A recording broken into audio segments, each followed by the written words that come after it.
Nakatikim na ba kayo ng lugaw na may malunggay? Ako hindi pa, pero gagawin natin yan ngayon. Lugaw slash tinulang kanin. Grabe pawis to. Pero, siyempre gagawa tayo ng healthy lugaw. Kailangan lang natin ay kanin.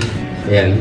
Luto na siya, pero gagawin natin lugaw. Meron tayong malunggay which is rich in everything. Bigyan natin ng konting manok. Turmeric, anti-inflammatory din turmeric. Siyempre paminta, bawang sibuyas, luya, which is anti-inflammatory din, which is good din pag may ulcer, may mga gallbladder problem, kidney.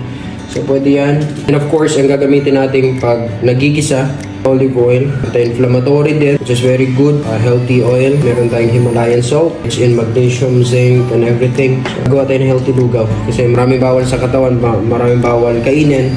So, gawa tayo ng healthy lugaw. Prepare muna natin lahat ng mga kailangan sa lugaw. Ayan, luto na.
It's time para ating tikman yung ating lugaw slash tinulang kanin.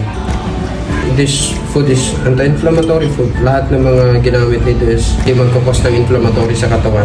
Kasi mga ginamit lahat is anti-inflammatory, which is very good sa katawan. At the same time, mga ginamit natin, hindi tayo gumamit ng plastic. Tikman natin kung ano lasa nito. Pwede na hindi magkanin sa buong araw. Pangalawa, after workout, pwede itong kainin. After mo magpapawis, maligo, after maligo, ito yung kainin buong araw. Sarap sa katawan. Masarap. Sarap talaga. Tapos pagkagising mo, tanghali ka na kakain. Tapos ito yung kakain. Ay, makasarap. Sobra. Pangatlo natin. Grabe awis ko.